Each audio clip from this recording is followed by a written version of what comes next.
Il y a des nuits où tout ce que l'on a construit semble se dissoudre en chiffres rouges. Il y a des mains invisibles qui appuient sur des touches et décident sans bruit du destin de milliers de personnes. Cette histoire commence dans l'entre-deux, entre la fierté et l'humilité, entre l'efficacité des systèmes et la fragilité des cœurs. Si vous regardez depuis Hambourg ou de l'autre côté du monde, dites-nous d'où vous venez en commentaire et restez jusqu'à la fin. Si vous voulez voir plus d'histoires comme celle-ci, abonnez-vous et laissez un like. Indiquez votre pays et, pour s'amuser, écrivez Hamburguesa si vous êtes d'Espagne ou Vanilla si vous venez du Mexique. Restez jusqu'à la fin, la meilleure partie se joue après la nuit la plus sombre. La fenêtre du bureau d'Alejandro donnait sur le port. Les grues immobiles se détachaient contre des lumières qui pointaient comme des étoiles industrielles. Mais ce soir-là, l'extérieur était loin. À l'intérieur, les écrans projetaient une avalanche de chiffres et d'erreurs en rouge. Le tableau de bord financier clignotait, des alertes de transactions bloquées s'empilaient, et un message lapidaire, l'accès administrateur compromis, revenait en boucle, comme un refrain sinistre. L'air sentait le café refroidi et le cuir usé du fauteuil. Le ventilateur de la salle des serveurs, quelques étages plus bas, émettait ce bourdonnement constant qu'il était devenu impossible d'ignorer. Alejandro Méndez se tenait debout, adossé à la grande table en acajou de son bureau. Il avait la mâchoire serrée, les yeux rougis par la fatigue et la contrariété. Les décisions qu'il avait prises, les marchés qu'il avait conquis, tout cela ne pesait plus qu'en termes de risques immédiats. Investisseurs qui appelaient, journalistes en éveil, contrats en péril. Il avait le réflexe ancien du chef d'entreprise, chercher le responsable, trancher, protéger l'image.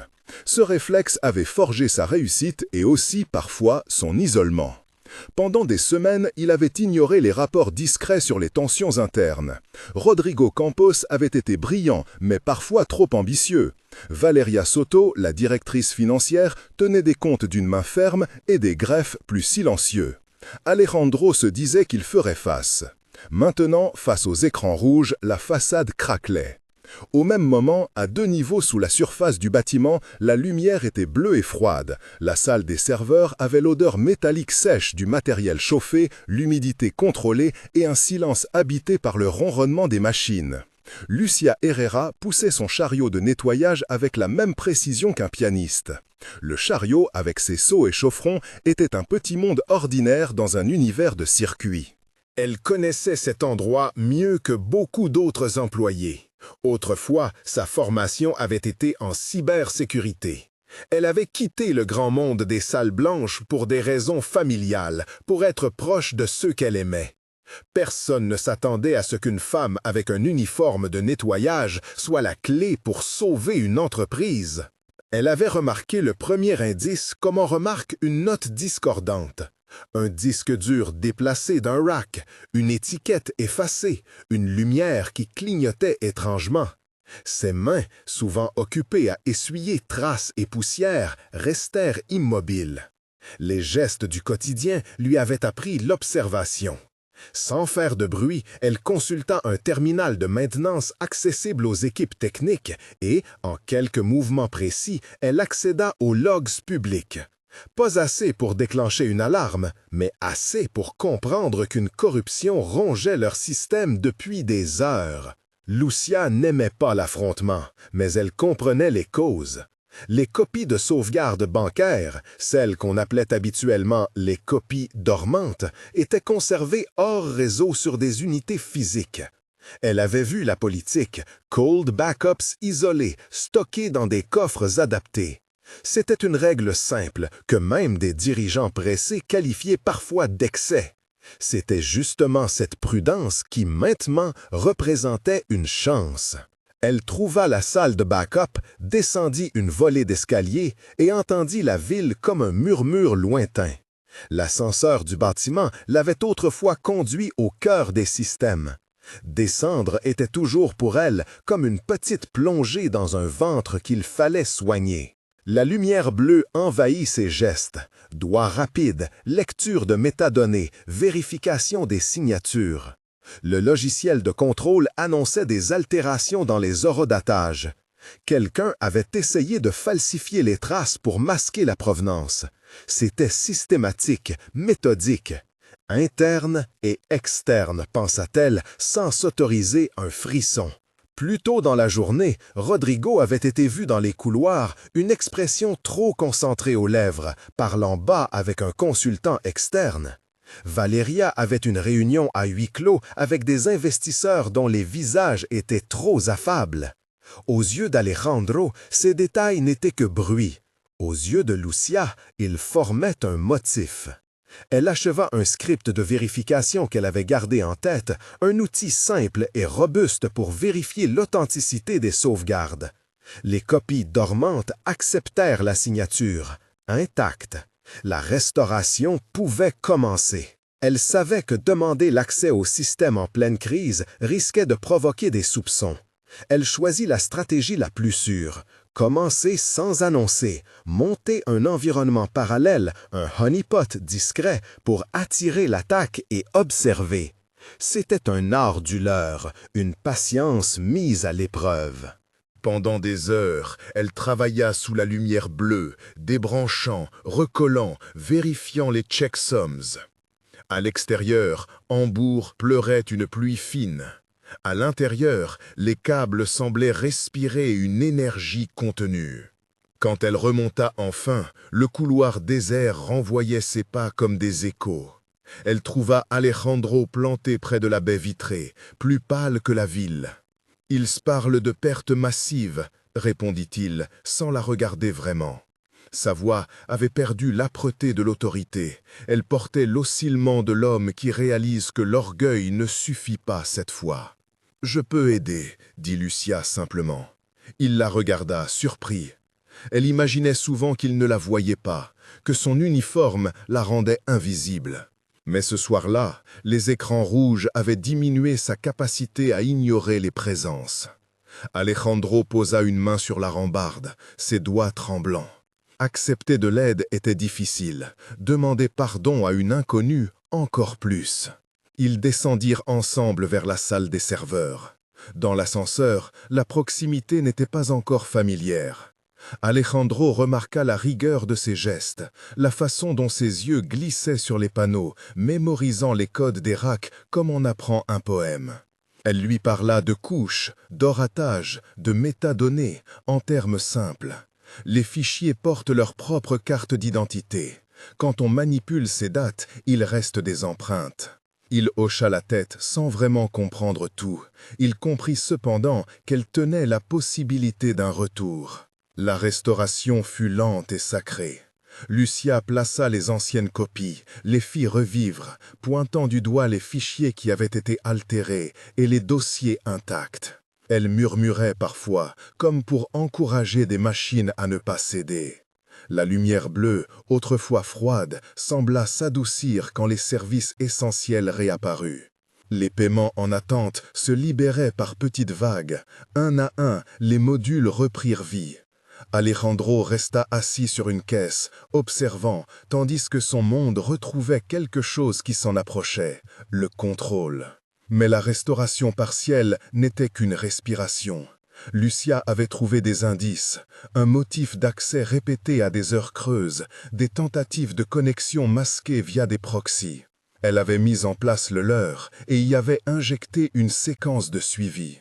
Ce que le système attrapa quelques heures plus tard fut une petite impulsion d'un IP qui, à première vue, venait d'un fournisseur extérieur. Mais les métadonnées racontaient autre chose. Un chevauchement de minutes, une session ouverte depuis un terminal interne à l'étage de la direction. La découverte fit l'effet d'un éclair. Alejandro sentit la trahison avant de comprendre le nom. Son regard chercha Rodrigo, puis Valeria. Le bureau de Rodrigo affichait une porte entr'ouverte, une tasse de café renversée, un portable éteint. Valeria, elle, avait quitté l'immeuble en voiture peu après l'alerte. Sa posture publique restait impassible, comme si l'orage n'était rien qui puisse l'atteindre.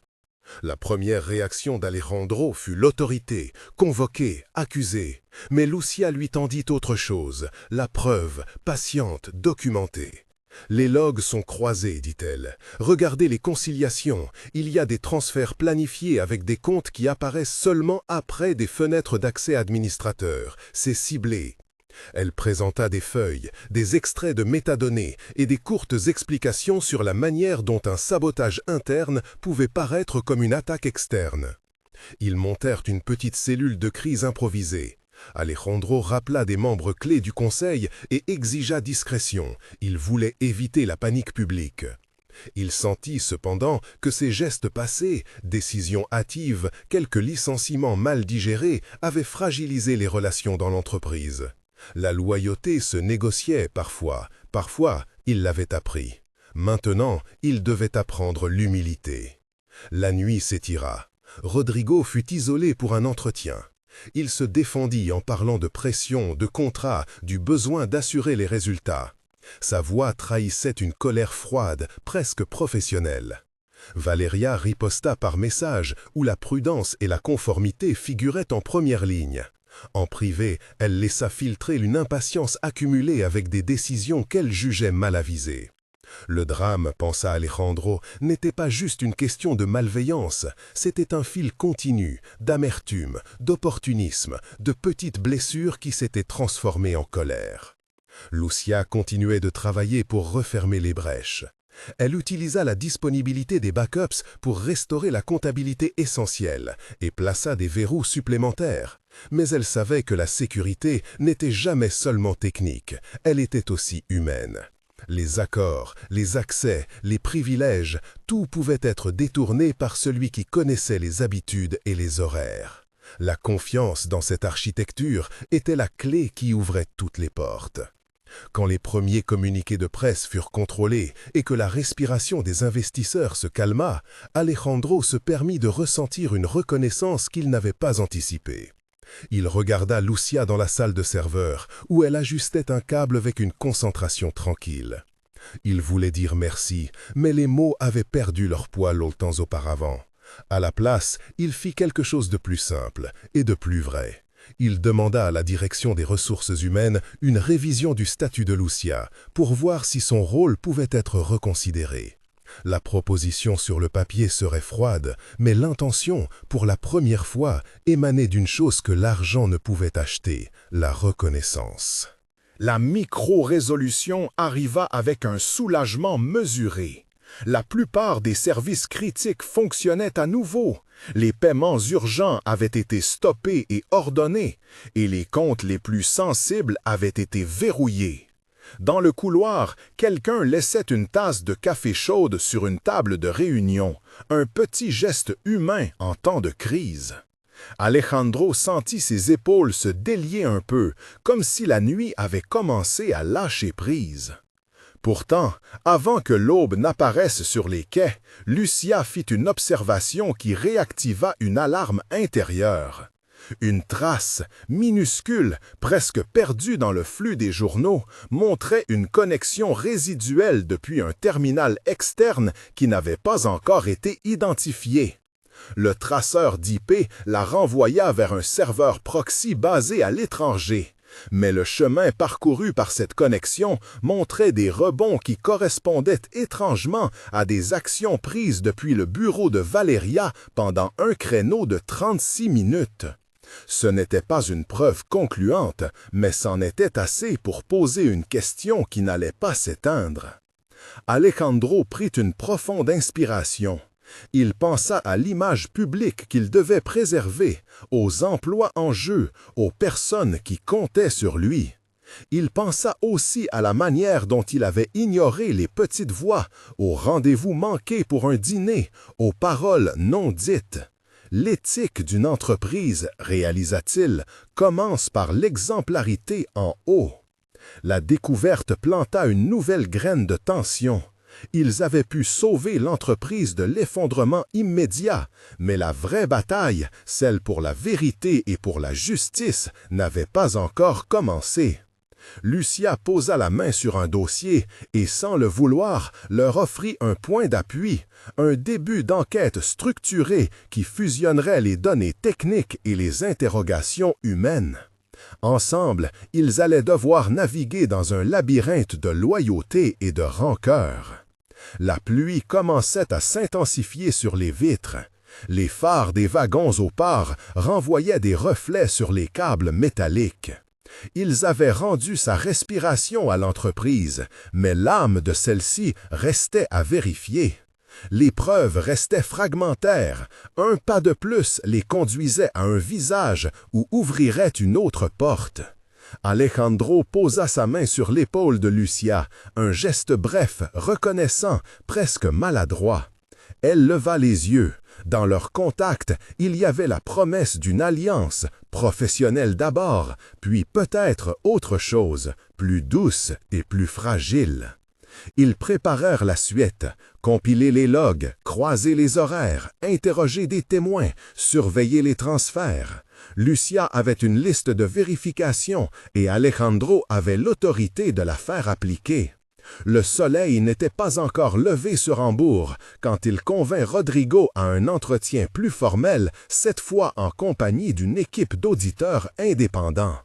La tension remontait. La promesse d'une résolution finale, intime ou publique, s'éloignait et revenait comme les vagues.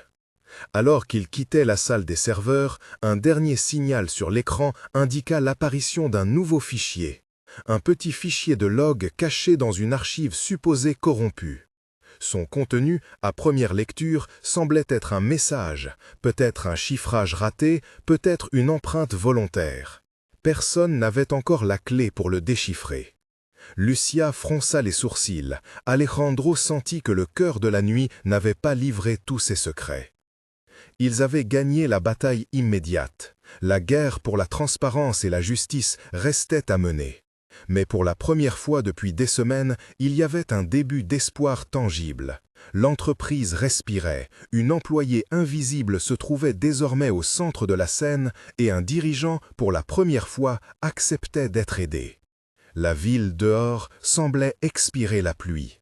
À l'intérieur, dans la lumière atténuée, deux personnes partageaient une compréhension nouvelle du prix de la confiance. La suite exigerait preuves irréfutables, confrontation et conséquences. Et, de l'autre côté du portail, quelque chose ou quelqu'un tenait encore la vérité comme un trésor caché, prêt à être révélé au moment où ils oseraient aller plus loin. Rodrigo entra presque en courant dans la salle de réunion, portant encore l'humidité de la pluie sur ses chaussures. Ses yeux cherchent un appui, une chaise, un visage connu, et se fixent sur Alejandro comme sur une encre. Il n'y a pas d'hostilité tout de suite, plutôt une fatigue trop profonde pour feindre l'indifférence.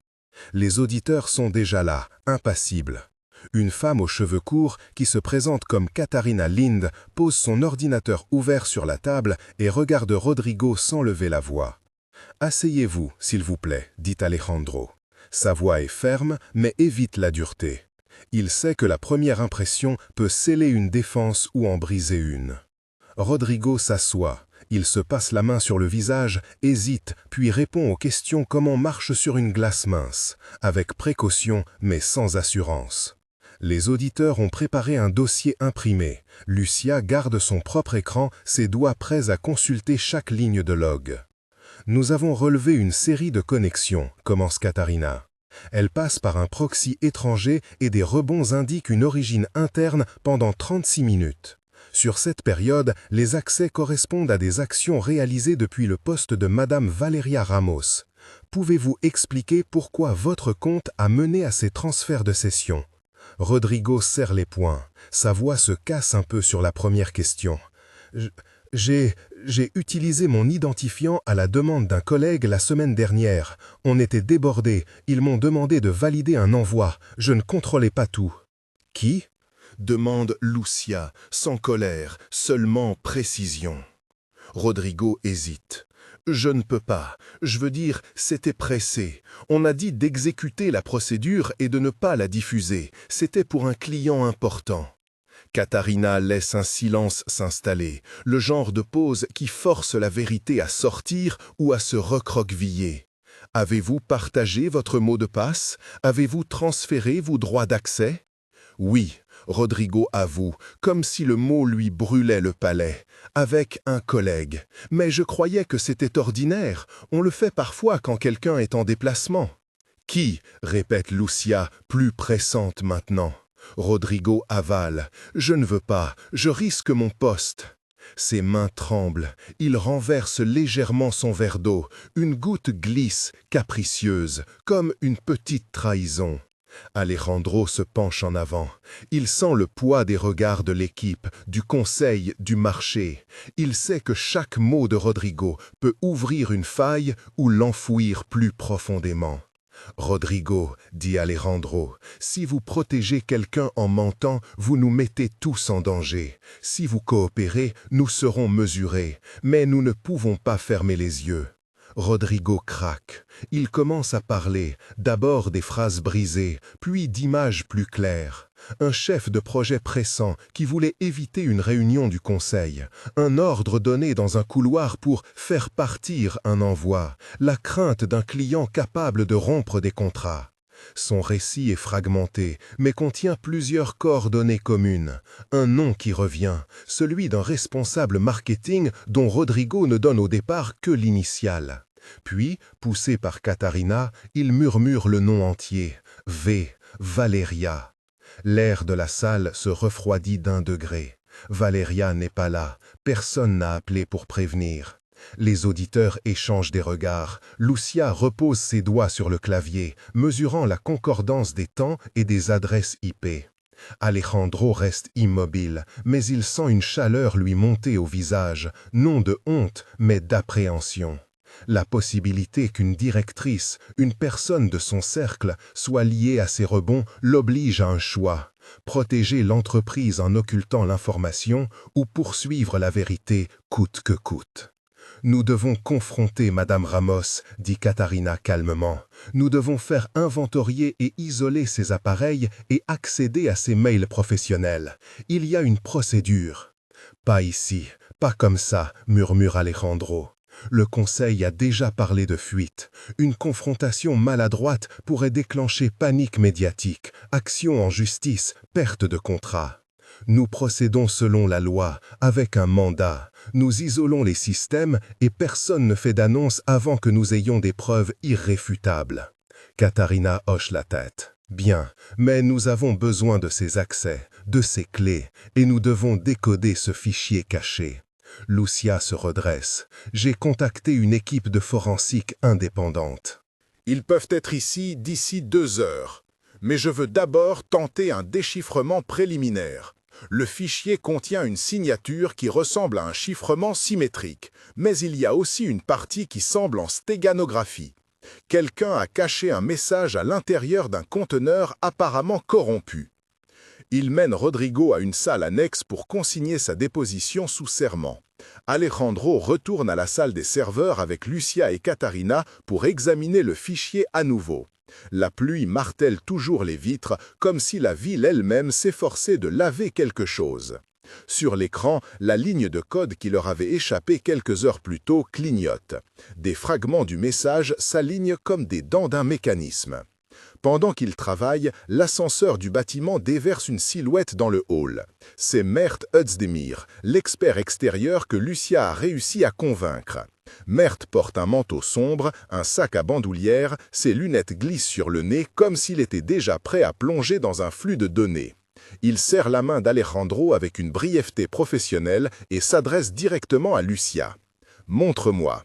Sa voix est posée, presque sèche. Il branche son ordinateur sur la machine maîtresse et commence à exécuter une série de scripts. Les délais passent et la tension monte comme une courbe. Mert parle peu, mais ses lignes de commande révèlent une connaissance profonde. Il découpe les sections du fichier en hexadécimal, cherche des signatures, compare les entropies. Catarina observe, fascinée et inquiet. À un moment, Mert s'arrête, incliné sur l'écran, puis tape une commande et laisse échapper un petit son. Pas tout à fait une exclamation, plutôt une constatation morne. « Il y a un enrobage », dit-il. Quelqu'un a utilisé une image PNG comme cocon, mais il y a un second niveau cryptographique. La clé est partagée par plusieurs salariés, et l'un des fragments renvoie à une étiquette interne, V.Ramos. Le mot est comme un coup sur la table. Lucia lit la sortie de Meurthe et sent le sol se dérober sous un pan de certitude. Ce n'est pas une preuve définitive, juste une étiquette qui peut être collée par n'importe qui, mais la répétition et la corrélation avec les heures de session depuis le bureau de Valeria forment un amalgame dangereux. Est-ce falsifiable? Demande Alejandro. Peut-on feindre cette signature pour impliquer quelqu'un? Meurthe lève les yeux. C'est théoriquement possible, mais coûteux. Cela impliquerait une connaissance des clés internes et des agents qui ont accès au système de gestion des certificats. Ce n'est pas un hack sauvage d'un pirate anonyme. Quelqu'un a utilisé des accès internes. La porte s'ouvre. Valeria entre enfin. Ses cheveux sont domptés par la pluie, une goutte perle sur sa joue comme une hésitation. Elle porte un imperméable beige qui marque son allure comme une armure sobre. Elle s'attendait peut-être à la bataille. Elle affiche plutôt une expression étudiée, un mélange de dignité blessée et de contrôle. « Je suis désolé pour le retard », dit-elle sans se presser. Sa voix est claire. « J'ai eu une réunion avec un client. » Alexandre, parce qu'il ressent le besoin de contrôler la tonalité, accomplit la courte politesse d'introduction, présente l'équipe d'audit, Meurthe. Valeria prend place sans émoi apparent. Si elle ressent la menace, elle ne le montre pas. On aurait dit une capitaine qui entrevoit des vagues, mais qui conserve la main sur sa barre. Katharina ouvre le dossier et dépose la question comme on pose une pierre. « Madame Ramos, votre poste a été associé au rebond d'une connexion externe. Nous avons trouvé des fragments de log cachés dans une archive, et l'un des fragments comporte la balise Veramos. Avez-vous autorisé l'accès à vos identifiants récemment? Avez-vous partagé des clés ou des mots de passe? » Valeria inspire doucement. Il y a un instant où une femme peut choisir de se défendre frontalement ou d'attendre la suite. Elle choisit la défense mesurée. « Non, je n'ai jamais partagé mes mots de passe. Je gère beaucoup de clients sensibles, je suis prudente. » Rodrigo affirme le contraire, dit Lucia, en prenant un ton neutre. Il a admis avoir utilisé un identifiant à la demande d'un collègue et il a mentionné votre nom. Valeria ferme les yeux un bref instant. Le mouvement est si rapide que certains dans la pièce ne le perçoivent pas. Puis elle rouvre les yeux plus nets. Rodrigo et moi avons travaillé sur une campagne. Parfois, dans la précipitation, des accessions croisées se produisent. Je ne dis pas que c'est une excuse, je dis que c'est une explication qui se pratique chez nous. Elle choisit avec soin ses mots. Si vous avez besoin de mes appareils, vous pouvez les inspecter. Je coopérerai pleinement. Alejandro la regarde. Il voudrait croire cette loyauté, mais un filet d'instinct lui murmure que Valeria garde des coins d'ombre. Il pense à leur dîner manqué, aux conversations interrompues, à la distance qui s'était installée entre le visage public et la personne réelle. Il doit séparer l'amitié de la responsabilité. Il hoche la tête. Nous ferons les vérifications. Pour le moment, nous isolons vos machines et nous les remettons à l'équipe forensique. En attendant, il est préférable que vous restiez accessible pour d'éventuelles clarifications. Valeria acquiesce. On la raccompagne hors de la pièce, elle se retourne presque imperceptiblement et regarde Lucia avec une intensité qui pourrait être reconnaissance ou menace. Il est difficile de dire. Après que la porte se referme, Meurthe reprend son travail. Pendant des minutes longues, il démonte l'image, cherche des motifs, applique une série d'algorithmes de corrélation. Le temps s'étire. Enfin, il se redresse et annonce, calme, « J'ai extrait un fragment. » Ce n'est pas entièrement lisible, mais il contient une structure de type transactionnel, une série de références qui semblent pointer vers des virements, montants, comptes, dates. L'un des identifiants correspond à une opération appelée pharo, un silence. Le mot pharo a une résonance immédiate. Pharo, phare, idée de signal, de guide. Mais ici, il sonne comme un nom de projet. Lucia note tout. Les dates correspondent à des heures de session, ajoute Meurthe, et l'un des comptes externes mentionnés renvoie à une banque dont les coordonnées sont étrangères. Nous avons besoin des relevés bancaires pour suivre ce fil. Alejandro sent l'étau se resserrer. Suivre les comptes, c'est franchir la zone des conséquences juridiques et médiatiques. C'est aussi potentiellement la preuve qui permettra de nettoyer la compagnie ou d'exposer des coupables. Il se rappelle les employés qui ont mis leur vie en pause pour l'entreprise, les familles qui dépendent des salaires, les petits fournisseurs sur le port qui ont signé des contrats. Sa décision se forme avec une clarté froide. Vérité avant confort, justice avant réputation. Faites-le, dit-il. Envoyez une demande officielle pour les relevés à la banque. Je vais informer le conseil que nous avons des éléments sérieux et qu'on enclenche une enquête interne. Mais je veux que tout soit contenu, pas de fuite, pas de panique publique tant que nous n'avons pas le dossier complet. Katharina hoche la tête. Nous engagerons aussi un huissier pour la consignation des preuves. Il faudra des mandats pour certains accès. La journée s'étire et la tension gagne la ville. Le conseil, averti, organise une réunion d'urgence. Certains membres réclament la discrétion, d'autres une annonce rapide pour rassurer les actionnaires. Alejandro navigue entre ses attentes, la prudence légale et la nécessité d'une transparence authentique. Il choisit la voie du risque calculé, annoncer un audit interne sans révéler d'accusations précises. En fin d'après-midi, Lucia reçoit un message crypté de Mert sur un canal sécurisé.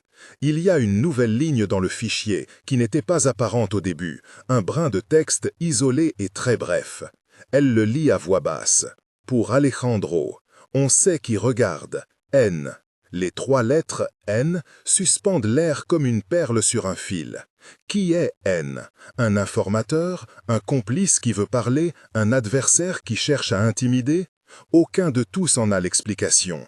L'ironie mordante est que le message vise directement Alejandro, comme si on cherchait à lui rappeler que la présidence n'est pas seulement un siège de décision, mais un phare qui attire parfois des éclats dangereux. Alejandro relit le message. Il sent son estomac se nouer d'un autre type de froid. Ce « pour Alejandro » pourrait être une menace ou une invitation à comprendre quelque chose de personnel qu'on n'avait pas encore osé révéler. Il regarde Lucia. Ses yeux demandent « Tu sais quoi faire ?» Elle secoue la tête, mais ses mains ne tremblent pas. Nous devons identifier la source de l'envoi. Il peut s'agir d'une clé laissée dans le système par un initiateur. Mer peut tracer l'origine. La trace mène à une adresse IP masquée, puis à un relais externe. Mais un autre élément les surprend. Un second fragment du fichier contient une courte séquence audio, un enregistrement compressé. Mer, avec la patience d'un sculpteur, l'extrait et la convertit. Quand la pièce d'un quart de seconde devient intelligible, la salle entière retient son souffle. On entend une voix féminine, à peine compréhensible, qui dit « Si vous allez plus loin, regardez sous le cahier bleu ». Un frisson traverse Lucia. Un cahier bleu. Une image prosaïque dans un monde de chiffres et de serveurs. Comment un paquet de données high-tech renverserait-il à quelque chose d'aussi banal? Et pourtant, la logique criminelle est souvent faite de ces faux pas, l'élément le plus simple qui prouve ou condamne. Ils étendent la recherche sur les inventaires physiques des bureaux. Le cahier bleu n'est pas un objet électronique. Il peut contenir une note, une clé, un nom. Mer sourit pour la première fois. Pas d'allégresse, mais d'excitation professionnelle. « Nous avons une piste tangible, dit-il. Quelqu'un veut qu'on trouve ça. » Peu après, Valeria est rappelée pour récupérer ses effets personnels, sous la surveillance discrète d'un huissier. Elle rentre dans son bureau, un espace aux lignes épurées avec une vue sur le port. Elle ouvre un tiroir, sort un cahier bleu, le pose sur le coin d'un bureau, regarde autour d'elle comme pour jauger le monde, puis l'ouvre. À l'intérieur, entre des listes de contacts et des idées de campagne, un petit bout de papier plié. Elle le déplie lentement. Ses doigts trahissent une hésitation. Sur l'enveloppe, écrit à l'encre noire, il y a un seul mot, Alejandro. La caméra, imaginaire, ne filme pas, mais la tension devient cinétique. C'est le même mot que dans le message, la même adresse personnelle. Valeria reste immobile, figée à la frontière d'un geste. Elle sait que montrer cet objet peut tout changer. Elle sait aussi que garder le secret peut la protéger ou l'envelopper dans une culpabilité plus épaisse. Elle plie le papier, le remet dans le cahier et le glisse comme un trésor dangereux dans la doublure intérieure. Puis, elle se tourne vers la porte et marche sans hâte, consciente que derrière elle, des vies se préparent à se briser ou se réajuster. Quand elle rejoint la salle de réunion, elle marche d'un pas calme. Elle s'assoit de nouveau devant Alejandro et lui dit d'une voix qui ne tremble pas « Je peux tout expliquer ». Les auditeurs se redressent. Lucia fixe Valeria comme on fouille un visage pour en lire l'éclat de vérité. Alejandro entend le monde se suspendre sur ces mots. À l'extérieur, la pluie change de rythme. Quelque part, un wagon roule et ses phares tracent des lignes blanches sur le bassin. Il y a à présent un choix clair, demander l'explication immédiate et risquer une détonation ou poursuivre le filet, suivre les comptes, décoder l'intégralité du message et comprendre qui est N et pourquoi le cahier bleu existe. Alejandro sent la responsabilité peser plus lourd que sa peur. Il regarde Valeria et il sait que, quelle que soit sa décision, l'entreprise et peut-être quelque chose de plus intime entre eux ne sera plus la même. « Nous allons écouter », dit-il enfin. Sa voix est basse, mais elle n'hésite pas. « Commencez par l'essentiel. Dites-nous qui est N et pourquoi mon nom figure sur ce papier. » Valeria inspire, ferme les yeux un instant, comme pour rassembler des forces qu'elle n'a pas montrées jusque-là. Puis, elle ouvre la bouche. Il n'y a pas qu'un seul N. Elle laisse la phrase flotter. Et je ne suis pas ce que vous pensez. Les yeux de la salle se braquent sur Valeria. Un silence lourd la traverse comme une lame froide. Elle inspire, et quand elle parle, la voix est posée, mais chaque mot porte son poids. N n'est pas une personne unique, dit-elle. C'est une signature, une marque que l'on colle sur des opérations menées par plusieurs mains, dans plusieurs villes. Des actions coordonnées, parfois à des années d'intervalle. On choisit la même initiale pour semer la confusion, pour faire croire à une seule tête. Alejandro serre les poings sur la table sans le vouloir. Sa mâchoire se tend. Qui sont ces mains, Valeria? Dis des noms, Valeria. Elle secoue la tête. Je ne peux pas tout dire, pas maintenant. Mais il y a des gens qui ont vu leur vie détruite par des projets que vous avez lancés, Alejandro. Des communautés que vous avez promises de protéger et qui ont été exposées. Quelqu'un a décidé que la seule réponse était d'extraire, de rendre public, de frapper, sans avalanche. D'abord une goutte, puis une fissure. Les haines surgissent là où la confiance a été trahie. Ils laissent des énigmes, ils n'annoncent jamais leur visage. Lucia penche la tête. Son regard découpe le mensonge et l'ombre. « Et toi ?» demande-t-elle simplement. « Quel rôle as-tu joué dans ces fuites ?» Valeria baisse les yeux. « J'ai aidé. Lorsque j'ai compris ce qui se tramait dans certains carnets de bord, j'ai essayé d'alerter en interne. J'ai envoyé des rapports anonymes. J'ai proposé des correctifs. On m'a fermé la porte. J'ai rencontré des gens, des activistes, des journalistes, qui m'ont dit qu'on n'obtiendrait plus rien en frappant aux portes. Alors j'ai transmis des éléments. Pas pour nuire aux innocents, mais pour exposer. Et je croyais pouvoir contrôler les conséquences. Je me suis trompé. Un rire bref, amer, échappe à Merte. Contrôler une fuite, dit-il. Valeria, une fois que le paquet est parti, tu n'as plus le pouvoir. Je sais, murmure-t-elle, mais il y avait un nom précis que je voulais protéger. Alejandro. Pas parce que je t'aime, ou peut-être à cause de cela, je ne sais plus, mais parce que ta vulnérabilité pouvait être exploitée par des tiers, et je ne voulais pas qu'on te frappe d'abord. J'ai placé ton nom dans le cahier bleu pour que l'enquête commence ici, que nous trouvions la source. C'était un pari stupide.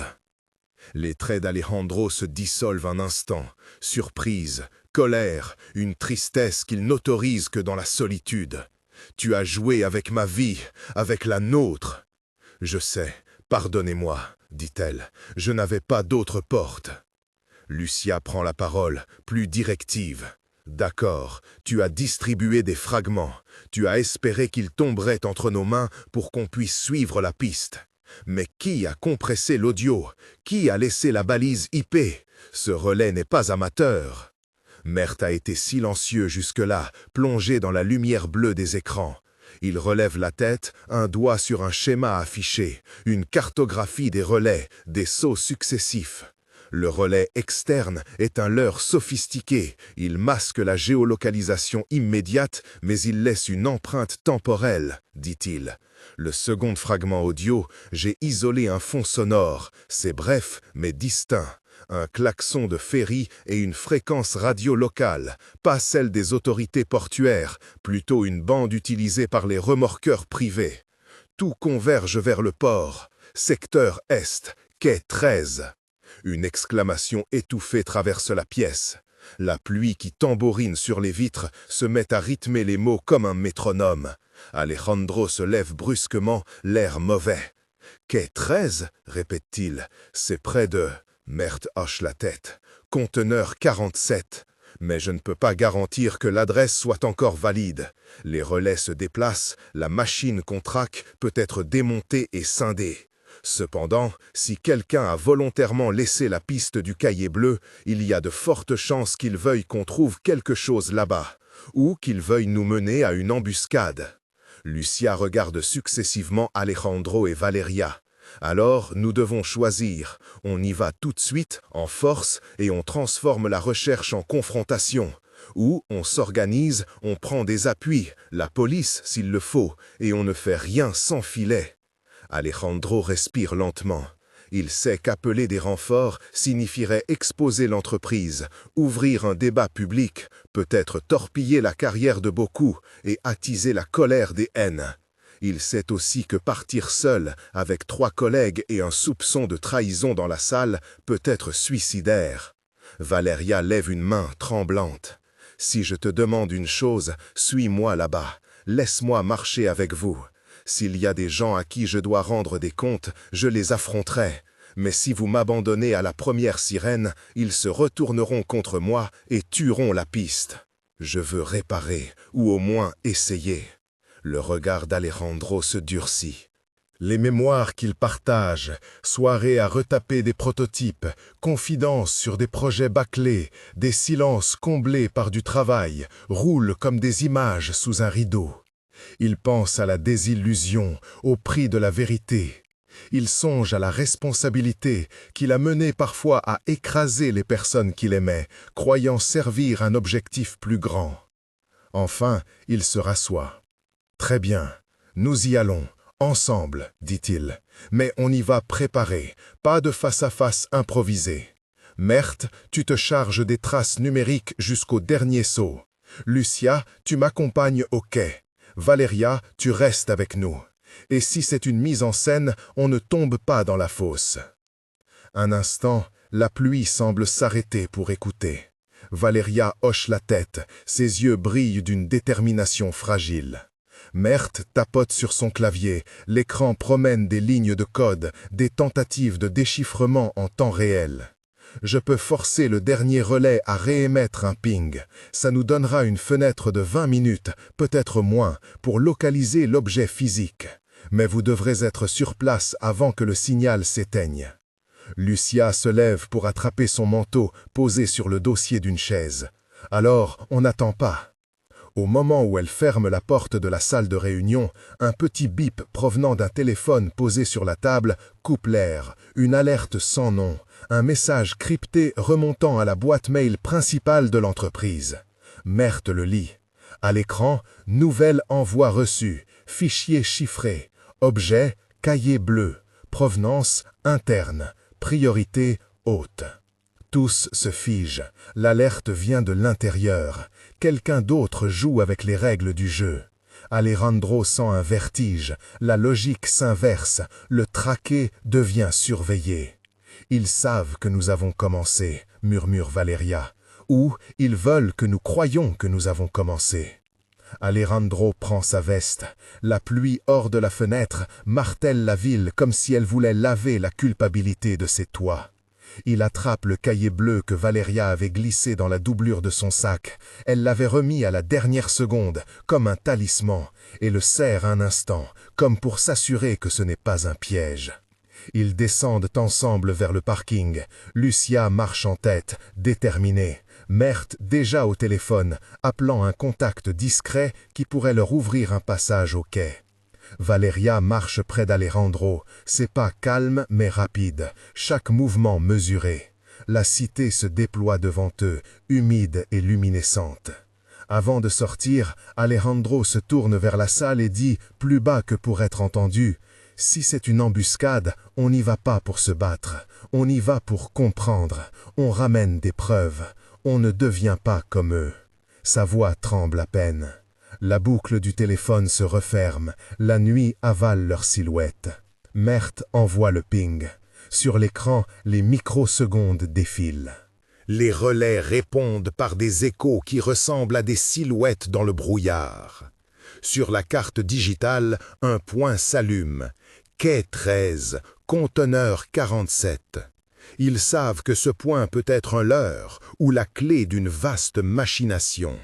Ils savent aussi qu'après ce soir, rien ne reviendra à l'état d'avant. Et la pluie tombe, comme si elle voulait effacer à la fois l'indice et le péché. Le quai sent l'huile et la pluie. Les néons tremblent comme des baisers froids sur la tôle. Des conteneurs serrés forment des rues sans nom. Le vent porte des relents de sel et de métal chauffé. Lucia avance en silence, son manteau collant à la peau, les yeux rasant l'obscurité. Mert suit, luisant d'un écran. Alejandro ferme la capuche et serre le cahier contre lui, comme si le papier pouvait arrêter les ondes. Un portier somnolent, un souffle court, laisse passer un camion après un signe convenu.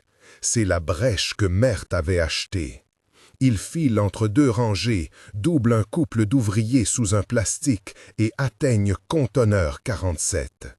La serrure est scellée par un cachet officiel au logo de l'entreprise, trop propre pour être anonyme. Mert murmure. Le ping tient encore 10 minutes, ça chauffe.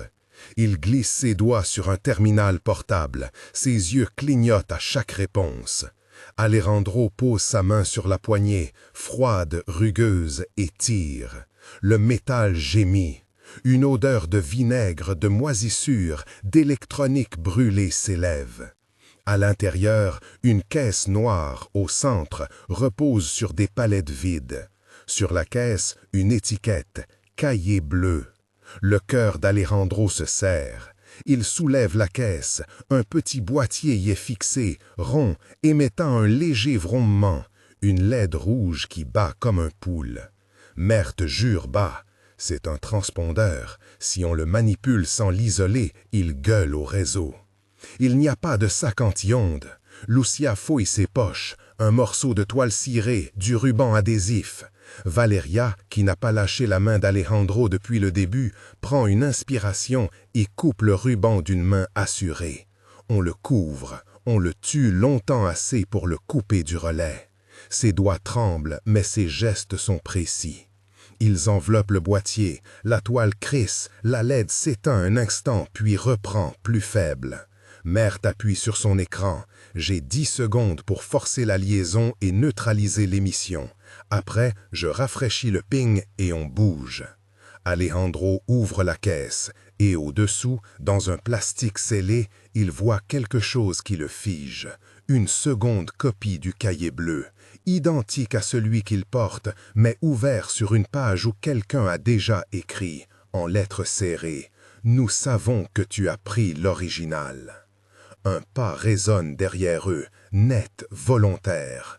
Une silhouette se découpe entre les conteneurs, immobile comme un poinçon dans la nuit. Sa voix sans inflexion. « Très bien, vous êtes venus chercher des réponses. Est-ce que vous êtes prêts à accepter ce que vous trouverez ?» Le pulse d'Alejandro bat dans ses tempas. Valeria serre sa main. Lucia glisse son regard vers l'entrée du quai. La pluie a repris, mais elle n'efface plus rien. Mert, les doigts sur le clavier, n'ose pas lâcher l'écran.